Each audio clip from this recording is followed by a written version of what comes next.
इथे मी थोडीशी कोथिंबीर घेतली आहे, 4-5 लसणाच्या पाकळ्या घेतल्या आहेत आणि थोडा आल्याचा तुकडा घेतला आहे. हे सगळं आपल्याला मिक्सरमधनं वाटून घ्यायचं आहे. इथे मी काही जाड मिरच्या घेतल्या आहेत.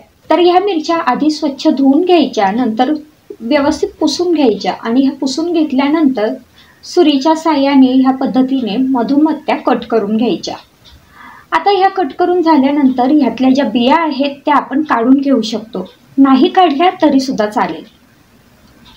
तर इथे मी ह्या सगळ्या मिरच्या व्यवस्थित कट करून घेतल्या आहेत, त्यातल्या बिया काढून घेतलेल्या आहेत आणि आता ह्या मिरच्यांमध्ये आपल्याला मीठ भरून घ्यायचं आहे. तर अगदी चिमूटभर मीठ मी इथे व्हिडिओमध्ये दाखवते त्या पद्धतीने ह्या मिरच्यांमध्ये भरून घ्यायचं, म्हणजेच या मिरच्यांना हे मीठ लावून घ्यायचं आहे.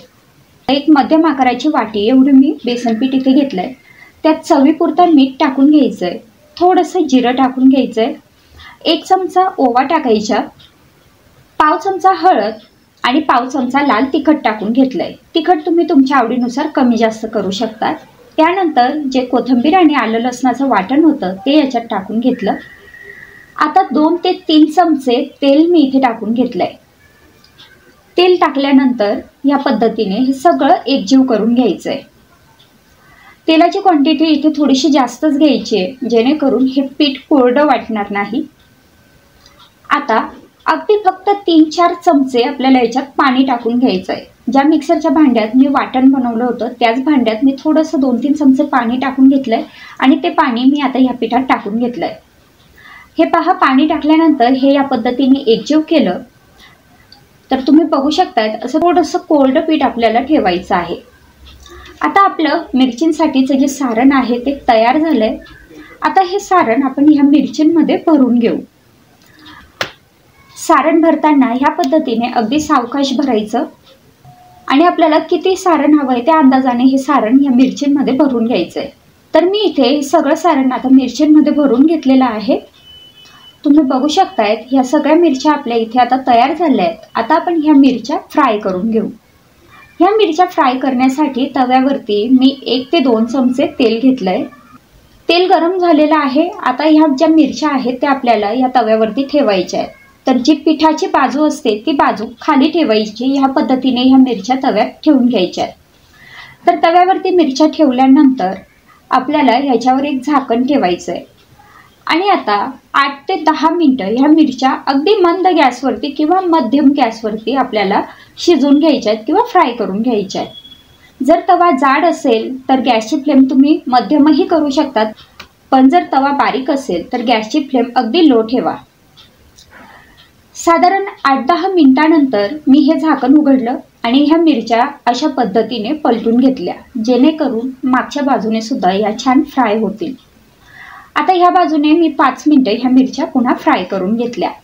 तर अशा पद्धतीने ह्या आपल्या अस्सल खानदेशी चवीच्या भरल्या मिरच्या किंवा पीठ भरून मिरची इथे तयार झाली आहे. ही मिरची खाताना थोडीशी कुस्करायची आणि वरून तेल टाकून खायची, खूप छान लागते. इथे मी एका मिक्सरच्या भांड्यात अर्धी वाटी शेंगदाण्याचा कूट घेतला आहे. हा थोडासा जाडसर असा कूट आहे. त्यानंतर याच्यात 2 चमचे खोबऱ्याचा किस टाकून घेतला आहे. पोहे खाण्याचा चमचा असतो त्याचं माप आपण घ्यायचं आहे. 1 चमचा तीळ, 4-5 लसणाच्या पाकळ्या, त्यानंतर अर्धा चमचा जिरं टाकून घेतलं आहे, पाव चमचा हळद टाकून घेतली आहे, अर्धा ते 1 चमचा काश्मीरी लाल तिखट किंवा बॅडगी मिरची पावडर टाकायची आहे, अर्धा चमचा गरम मसाला, अर्धा चमचा धने पावडर, त्यासोबतच एका हिरवी मिरचीचे 2 काप करून मी इथे टाकून घेतलेत आणि थोडीशी कोथिंबीर टाकून घेतली आहे. आता हे आपल्याला मिक्सरमधनं थोडंसं अर्धवट असं वाटून घ्यायचं आहे. तर हे पहा, वाटण इथे तयार झालं आहे.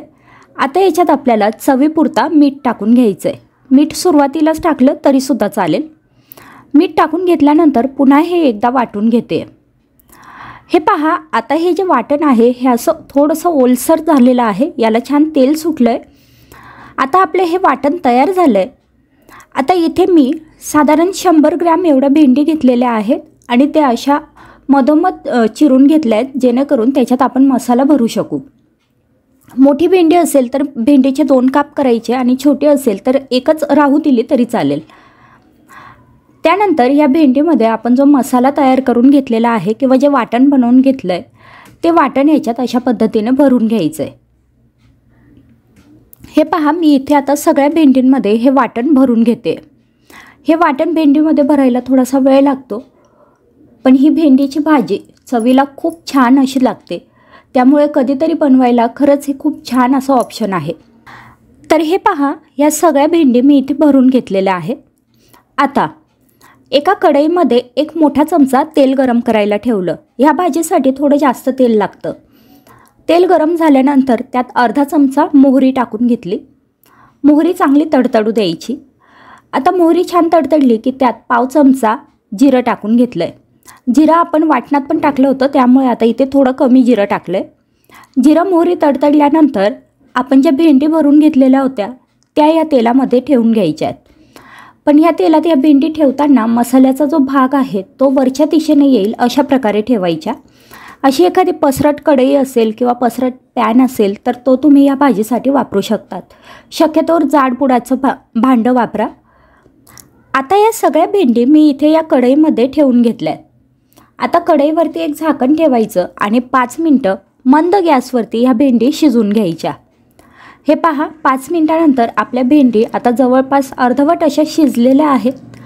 आता आपण ह्या भेंडी उलटून घेऊ. तर त्यासाठी एखादं उलटणं म्हणा किंवा छोटा चमचा असा पसरट चमचा घ्यायचा, जेणेकरून ह्या भेंडी अगदी सहज परतल्या जातील. आणि दुसरी गोष्ट, ह्याच्या मध्ये जो आपण मसाला भरला आहे तो मसाला बाहेर पडणार नाही. ह्या पद्धतीने अगदी हलक्या हाताने ह्या उलटायच्या. तर हे पहा, मी ह्या अशा परतून घेतल्या आहेत, जेणेकरून मसाल्याचा भाग आता खालच्या दिशेने येईल कढईच्या. आता पुन्हा याच्यावरती आपल्याला झाकण ठेवायचं आहे आणि आता ह्यावेळी झाकणावरती थोडंसं पाणी टाकून ठेवायचं आणि आता मध्यम गॅसवरती आपली भेंडी छान शिजू द्यायची आहे. तर साधारण 5-7 मिनटानंतर आपली भेंडी इथे छान शिजलेली आहे.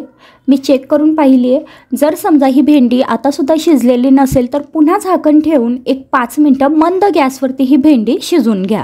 कारण काही जणांना कमी शिजलेली आवडते तर काहींना जास्त शिजलेली. तर अशा प्रकारे आपली भरली भेंडीची भाजी इथे तयार झाली. इथे मी एका कढईमध्ये 1 चमचा तेल घेतलंय. तेल चांगलं कडकडीत गरम झाल्यानंतर त्यात आपल्याला मोहरी टाकून घ्यायची आहे. मोहरी अगदी चांगली तडतडू द्यायची, नाहीतर मग मोहरी थोडीशी कडवट लागते. मोहरी तडतडली की त्यात जिरं टाकायचं आहे. थोडंसं हिंग टाकून घेतलं आहे. आता याच्यात आपल्याला एक वाटण टाकून घ्यायचं आहे. 2 हिरव्या मिरच्या आणि 4-5 लसणाच्या पाकळ्या मिक्सरमधनं वाटून घेतल्या. हे वाटण आता या तेलामध्ये टाकून घेतलं. आता अगदी मिनिटभर आपल्याला हे वाटण या तेलात परतून घ्यायचं आहे. खूप जास्त वेळ लागत नाही. हे पहा, वाटण छान परतून झालेलं आहे. आता याच्यात अर्धा चमचा हळद टाकून घेतली. त्यानंतर तुम्हाला हवं तर इथे तुम्ही गरम मसाला सुद्धा ॲड करू शकतात. त्यानंतर इथे मी दुधी भोपळ्याच्या फोडी टाकून घेतल्या आहेत. तर मी दुधी भोपळा कधीही साल काढून चिरत नाही. मी तसंच दुधी भोपळा चिरून घेतलेला आहे. मध्यम आकाराच्या फोडी याच्या बनवून घेतल्या आहेत. आता हा दुधी भोपळा या तेलामध्ये किंवा या फोडणीमध्ये चांगला परतून घ्यायचा. 2-3 मिनटं हा दुधी भोपळा तेलामध्ये चांगला परतून घेतल्यानंतर इथे मी थोडंसं पाणी टाकून घेणार आहे. पण तुम्ही जर ही भाजी जाड कढईत बनवत असाल किंवा नॉनस्टिक कढईमध्ये बनवत असाल तर पाणी टाकण्याची गरज पडणार नाही. वाफेवरच हा दुधी भोपळा खूप छान शिजतो. तर मी इथे अगदी थोडंसं, म्हणजेच 1 मोठा चमचा भरेल एवढं पाणी टाकून घेतलं. चवीपुरता मीठ टाकून घेतलं आणि आता हे सगळं छान एकजीव करून घेतलं. त्यानंतर झाकण ठेवून मंद गॅसवरती ही भाजी मी 5 ते 7 मिनटं शिजवून घेणार आहे किंवा ही भाजी शिजेल तिथपर्यंत शिजवून घेणार आहे. हे पहा, भाजी छान शिजलेली आहे. आता याच्यात 2 चमचे शेंगदाण्याचा कूट टाकून घेतला आहे. शेंगदाण्याच्या कुटाऐवजी आपण खोबऱ्याचा बारीक किस असतो तो भाजून त्याचं वाटणसुद्धा टाकू शकतो. थोडीशी कोथिंबीर टाकून घेतली आणि छान एकजीव करून घेतलं. आणि अशा पद्धतीने ही भाजी आपली इथे तयार झाली. इथे मी 4-5 कारली घेतली आहे. ही कारली छोट्या आकाराची घेतली कारण मला ही अख्ख्या कारल्यांची भाजी बनवायची होती. जर तुमच्याकडे मोठी कारली असतील तर तुम्ही त्याचे 2-3 भाग करून ही भाजी बनवू शकता. तर मी इथे सुरुवातीला कारली स्वच्छ धुवून घेतली, त्यानंतर पुसून घेतली आहे. आता कारल्यांचं दोन्ही बाजूंचे जे देठं असतात ते मी काढून टाकले. त्यानंतर मधोमध ह्या कारल्याला अशा पद्धतीने चिरून घ्यायचं की जेणेकरून आपण त्याच्यात मसाला भरू शकू. आता कारल्यातल्या ज्या बिया आहेत त्या मी काढून घेतल्या आहेत. पण हे ऑप्शनल आहे, तुम्हाला या बिया नसतील काढायच्या तरी चालेल. पण बिया काढून घेतल्यामुळे सुद्धा कारल्याचा जो कडवटपणा आहे तो कमी होतो. तर मी इथे ह्या सगळ्या बिया काढून घेतलेल्या आहेत आणि तुम्ही बघू शकताय हे कारले आता आपण त्याच्यात मसाला भरू शकू अशा पद्धतीने हे तयार करून घेतलेत. तर हवं तर ह्या बिया मसाल्यामध्ये सुद्धा तुम्ही वापरू शकतात. मी इथे ह्या बिया वापरणार नाही आहे. आता कारल्यांना मी मीठ लावून घेते, कारण बऱ्याचदा आपण मसाल्यात तर मीठ वापरतोच, म्हणजे जे वाटण असतं त्यात आपण मीठ घालतोच. पण हे कारल्याचं जे साल आहे किंवा कारले आहेत यात पूर्णपणे मीठ शोषलं जात नाही, त्यामुळे भाजी थोडीशी कडवट लागू शकते. तर मी इथे ह्या कारल्यांना अशा पद्धतीने मीठ लावून घेतलं आहे. आता एका कढईमध्ये पाणी गरम करायला ठेवलं, त्यावरती चाळणी ठेवली, त्यामध्ये हे कारले ठेवायचे आणि झाकण बंद करून हाय फ्लेमवरती साधारण 7 ते 8 मिनटं हे कारले छान वाफवून घ्यायचे. आता कारले वाफवून होतात तोपर्यंत आपण ह्याचं वाटण बनवून घेऊ. वाटण बनवण्यासाठी इथे मी एका मिक्सरच्या भांड्यात घरातील एका मध्यम आकाराच्या वाटीच्या प्रमाणात पाऊण वाटी भाजून घेतलेले शेंगदाणे घेतले. थोडीशी त्यात कोथिंबीर टाकायची, 1 इंच आल्याचा तुकडा आणि 2 ते 3 चिंचेचे तुकडे टाकून घेतले. चिंचेच्या जे चिंचोक्या असतात त्या काढून घेतलेल्या आहेत. 4-5 लसणाच्या पाकळ्या टाकायच्या आणि यातच पाव वाटी भाजून घेतलेले सुके खोबऱ्याचा किस टाकून घेतला. आता यात अर्धा चमचा हळद, 1 ते 1.5 चमचा किंवा आपल्या आवडीप्रमाणे लाल तिखट, 1 चमचा धने पावडर, चवीपुरता मीठ आणि 1 ते 2 चमचे गुळाची पावडर टाकून घेतली. जर गुळ पावडर नसेल तर इथे आपण किसून किंवा चिरून घेतलेला गुळही वापरू शकतो. आता हे सगळं मिक्सरमधनं आपल्याला थोडंसं जाडं भरडं असं वाटून घ्यायचं आहे. तर हे पहा, हे वाटण मी मिक्सरमधनं थोडंसं बंद चालू करत फिरवून अशा पद्धतीने वाटून घेतलं आहे. तुम्ही बघू शकतायत असं जाडसर वाटण आपल्याला पाहिजे, यामुळे भाजी छान खरपूस अशी तयार होते. तर आता इथे वाटण तयार आहे. आता पाहू आपले कारले शिजलेत की नाही ते. आता साधारण 7-8 मिनटं झालेले आहेत. कारल्यांवरचं झाकण उघडून पाहायचं. हे पहा, कारले आता शिजलेले वाटत आहेत. तर मी चमच्याने हे चेक करून पाहते. काटा चमचा टोचून पाहिला तर अगदी अलगद ह्या कारल्यांमध्ये जातोय, म्हणजे कारले छान शिजलेत. आता हे कारले बाजूला काढून घ्यायचे आणि थोडेसे कोमट होऊ द्यायचे, कारण आपल्याला याच्यात मसाला भरायचा आहे. तर अगदी गरम गरम मसाला भरू शकत नाहीत, नाहीतर हाताला चटका लागू शकतो. कारले थोडे कोमट झाल्यानंतर याच्यात मसाला भरून घ्यायचा. भरपूर वाटण ह्याच्यात भरायचं, म्हणजे कारल्याची टेस्ट खूप छान लागते. जेवढं शक्य होईल तेवढं अशा पद्धतीने हलक्या हाताने दाबून मी हे वाटण यात भरून घेते. तर हे छोटे छोटे कारले आहेत, तरी एका कारल्यात साधारण 2 ते 3 चमचे भरेल एवढं मी वाटण भरून घेतलं आहे. अशा पद्धतीने वाटण ह्या कारल्यांमध्ये भरलं आणि त्यानंतर याची जी आपण भाजी बनवणार आहोत ती भाजी अजिबात कडू होत नाही. हे जे वाटण आहे याची टेस्टसुद्धा त्या कारल्यांमध्ये उतरते. आणि दुसरं म्हणजे आपण चिंच, गूळ ह्यासारख्या चटपटीत जिन्नस आपण याच्यात वापरले, त्यामुळे ह्या भाजीची चव खूप छान लागते. कारले भरून झालेत. आता इथे मी एक जाड कढई घेतली, त्यात 2 चमचे तेल टाकून घेतलं. आता याच्यात आपण जे भरून घेतलेले कारले आहेत ते ठेवायचे. मसाला भरलेला भाग वरच्या दिशेने येईल अशा पद्धतीने हे कारले मी इथे ठेवले.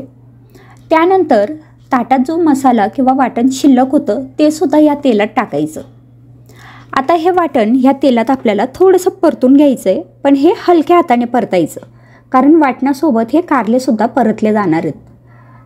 तर अशा पद्धतीने अगदी सावकाश मी हे वाटण परतून घेते. तर हे पहा, हे वाटण इथे परतून झालेलं आहे. आता ही भाजी बनवायला आपल्याला इथे पाणी वापरायची अजिबात गरज पडत नाही, कारण बऱ्याचदा पाणी टाकल्यामुळे सुद्धा कारले कडू लागू शकतात. तर इथे मी झाकण ठेवलं, गॅसची फ्लेम लो केली आणि लो फ्लेमवरती 5 मिनटं हे कारले किंवा ही जी भाजी आहे ही वाफवून घेतली. हे पहा, 5 मिनटानंतर जे वाटण आहे ते आणि कारलेसुद्धा छान खरपूस असे तयार झालेले आहेत. आता हे कारले पुन्हा हलक्या हाताने थोडेसे उलटून घेऊ, कारण हे कारले सगळ्या बाजूने छान वाफवले गेले पाहिजे. आता पुन्हा झाकण ठेवून 5 मिनटं लो फ्लेमवरती ही भाजी वाफवून घेते. पुन्हा 5 मिनटानंतर झाकण काढायचं आणि आपली ही जी कारल्याची भाजी आहे तुम्ही बघू शकतायत किती छान खरपूस अशी तयार झालेली आहे. हे वाटण खूप छान लागतं आणि ह्या पद्धतीने जर तुम्ही ही भाजी बनवली तर अजिबात कडू होणार नाही. शिवाय कारले शिजायलाही खूप वेळ लागत नाही, कारण आपण आधीच ते वाफवून घेतलेले असतात. तर अगदीच 15 ते 20 मिनिटात आपली ही कारल्याची भाजी तयार होते. इथे मी एका भांड्यात एक छोटा चमचा तेल घेतलं. तेल चांगलं गरम झाल्यानंतर त्यात पाव चमचा हिंग आणि अर्धा चमचा जिरं टाकून घेतलं. जिरं चांगलं तडतडलं की याच्यात आपल्याला शेवग्याच्या शेंगा टाकून घ्यायच्या आहेत. या साधारण पाव किलो शेवग्याच्या शेंगा आहेत, ज्या मी चिरून घेतल्या आहेत आणि त्याचे ज्या शिरा असतात त्या फक्त काढून घेतल्या आहेत. सगळं साल काढायची गरज नाही. आता या शेंगा तेलात परतून झाल्यानंतर त्यात 1 ग्लास पाणी टाकून घेतलं किंवा या शेंगा बुडतील इतपत पाणी टाकायचं. वरून एक झाकण ठेवायचं आहे आणि आता ह्या शेंगा आपल्याला शिजून घ्यायच्या आहेत.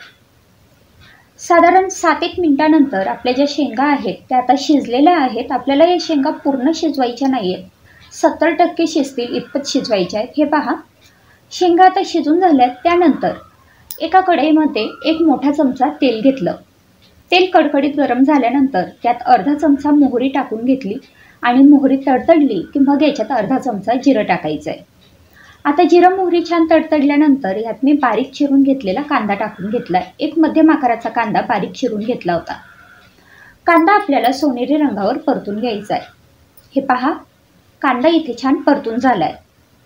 आता ह्याच्यात आपल्याला टाकून घ्यायचं आहे थोडासा लसूण. तर इथे मी 8-10 लसणाच्या पाकळ्या ठेचून घेतल्या होत्या. तुमच्याकडे आलं लसणाची पेस्ट अवेलेबल असेल तर तीसुद्धा तुम्ही इथे वापरू शकतात. लसूण तेलात परतून घेतल्यानंतर आता याच्यात काही मसाले टाकून घेऊ. अर्धा चमचा हळद टाकून घेतली आहे. त्यानंतर 1 ते 1.5 चमचा लाल तिखट टाकून घ्यायचं आहे किंवा आपल्या आवडीप्रमाणे, आणि अर्धा चमचा मी गरम मसाला टाकून घेतला आहे. आता हे सगळं चांगलं एकजीव करून घ्यायचं आहे. मसाले तेलात छान तळून झाले की लगेचच याच्यात टोमॅटो टाकून घ्यायचा आहे. तर एक छोटा टोमॅटो बारीक चिरून मी इथे टाकून घेतला आहे. आता हे सगळं छान मिक्स करून घ्यायचं. 1 मिनिटभर परतून घेतल्यानंतर याच्यात मुगाची डाळ टाकून घेतली आहे. ही मुगाची डाळ मी 10 ते 15 मिनटं भिजत ठेवली होती. साधारण अर्धी वाटी एवढी ही मुगाची डाळ आहे. आता ही मुगाची डाळ या फोडणीमध्ये एक 2-3 मिनटं परतून घेऊ. हे पहा, 2-3 मिनटं मुगाची डाळ फोडणीत परतून घेतल्यानंतर त्याच्यात आपण ज्या शेवग्याच्या शेंगा शिजवून घेतल्या होत्या त्या टाकून घेतल्या आहे आणि हे छान एकजीव करून घेतलं आहे. हे पहा, हे सगळं चांगलं एकजीव झालं की याच्यात आवश्यकतेप्रमाणे पाणी टाकून घ्यायचं आहे. आपल्याला किती आमटी हवी आहे किंवा ही भाजी जर आपल्याला सुकी हवी असेल तर फक्त डाळ शिजेल इतपत पाणी टाकायचं आहे. तर इथे मी 1 ग्लास पाणी टाकून घेतलेलं आहे. त्यासोबतच चवीपुरता मीठ टाकून घ्यायचं आहे आणि आता ही जी भाजी आहे ही आपल्याला एकजीव करून घ्यायची आहे. हे पहा, हे सगळं छान एकजीव झालं की आता मध्यम गॅसवरती ही भाजी आपल्याला 5 ते 7 मिनटं शिजवून घ्यायची आहे. म्हणजे शेंगाही छान शिजतील आणि मुगाची डाळही छान शिजेल. इथे 5 मिनिटानंतर आपली जी भाजी आहे ही आता बऱ्यापैकी छान शिजलेली आहे. आता याच्यावर मी कोथिंबीर टाकून घेतली आहे आणि पुन्हा ही भाजी 2 मिनटं फक्त शिजवून घेणार आहे. तर अशा प्रकारे सोमवारसाठीची ही शेवग्याच्या शेंगांची मुगाची डाळ घातलेली भाजी तयार झाली आहे. इथे मी एका मिक्सरच्या भांड्यात 4 मोठे चमचे शेंगदाण्याचा कूट घेतला आहे. शेंगदाणे भाजून त्यानंतर हा कूट करून घेतला होता. त्यात थोडीशी कोथिंबीर टाकायची आहे, अर्धा चमचा हळद, 1.5 चमचा लाल तिखट, 1 चमचा काश्मीरी लाल तिखट, अर्धा चमचा जिरं, चवीपुरता मीठ टाकून घेतलं आहे. आता हे सगळं मिक्सरमधनं पाणी न टाकता वाटून घ्यायचं आहे. आपलं वाटण तयार झालं आहे. आता इथे मी काही गिलके घेतलेत. यांना काही ठिकाणी घोसाळे म्हणतात, आमच्याकडे याला गिलके म्हटलं जातं. गिलके स्वच्छ धुवून घ्यायचेत, त्यानंतर कोरडे पुसून घ्यायचेत आणि अशा प्रकारे एका गिलक्याचे 3 ते 4 भाग मी करून घेतलेले आहेत आणि त्याला मधोमध एक कट द्यायचा आहे, जेणेकरून त्याच्यात आपण हे सारण भरू शकू. तर हे पहा, गिलक्यांमध्ये मी आता हे वाटण भरून घेतलं आहे. अशा प्रकारे सगळ्या गिलके मी इथे वाटणाचे भरून घेतलेले आहेत. इथे एका कढईमध्ये 1 मोठा चमचा तेल घेतलं. तेल कडकडीत गरम झाल्यानंतर त्यात पाव चमचा जिरं टाकून घेतलं. थोडंसं लसूण ठेचून मी इथे टाकून घेतलं आहे, साधारण 3-4 पाकळ्या असतील. आता लसूण आणि जिरं छान तळले गेले की त्यानंतर जे वाटण थोडंसं शिल्लक होतं गिलके भरून घेतल्यानंतर ते वाटण मी इथे या तेलात टाकून घेतलं आहे. हे सगळं परतून झालं की त्यानंतर आपण जे गिलके भरून घेतलेले होते ते याच्यात टाकायचे आहेत आणि अगदी हलक्या हाताने ह्या तेलामध्ये हे चांगले एकजीव करायचे आहेत. हे गिलके जेव्हा आपण ह्या तेलामध्ये एकजीव करतो तेव्हा गॅसची फ्लेम हाय ठेवा. हाय फ्लेमवरतीच हे गिलके 2-3 मिनटं ह्या तेलात चांगले परतून घेतले. त्यानंतर अर्धा कप पाणी टाकून घेतलं आणि अगदी चिमूटभर मीठ याच्यावरती टाकून घेतलं. आता कढईवरती एक झाकण ठेवायचं आणि गॅसची फ्लेम मध्यम करायची. मध्यम गॅसवरती हे जे गिलके आहेत हे आपल्याला 8 ते 10 मिनटं छान शिजवून घ्यायचे. तर अशा प्रकारे आपली ही गिलक्याची भाजी इथे तयार झाली. अगदी छान तर्रीदार ही भाजी तयार होते आणि अगदी चटपटीत अशी लागते. ही पनीर भुर्जी बनवण्यासाठी कढईमध्ये मी 1 मोठा चमचा तेल घेतलंय. तेल गरम झाल्यानंतर त्यात जिरं टाकून घेतलंय. त्यानंतर आलं लसणाची पेस्ट किंवा थोडंसं आलं लसूण ठेचून टाकून घ्यायचंय. आता याच्यात बारीक चिरलेला कांदा टाकून घेतलाय. 1 मोठा कांदा मी इथे बारीक चिरून घेतला होता. हा कांदा गोल्डन ब्राऊन रंगावर येईल इथपर्यंत आपल्याला परतून घ्यायचा आहे. कांदा परतून झाल्यानंतर त्यात 1 मोठा टोमॅटो बारीक चिरून टाकून घ्यायचा आहे. आता हा टोमॅटो सुद्धा छान आपल्याला इथे परतून घ्यायचा आहे. तर तुम्ही बघू शकताय टोमॅटो इथे छान शिजलेला आहे. आता याच्यात अर्धा चमचा हळद टाकून घेतली आहे. 1 ते 1.5 चमचा लाल तिखट टाकून घ्यायचं आहे. थोडासा गरम मसाला किंवा किचन किंग मसाला टाकून घ्यायचा आहे. आता हे सगळं छान एकजीव करून घ्यायचं आहे.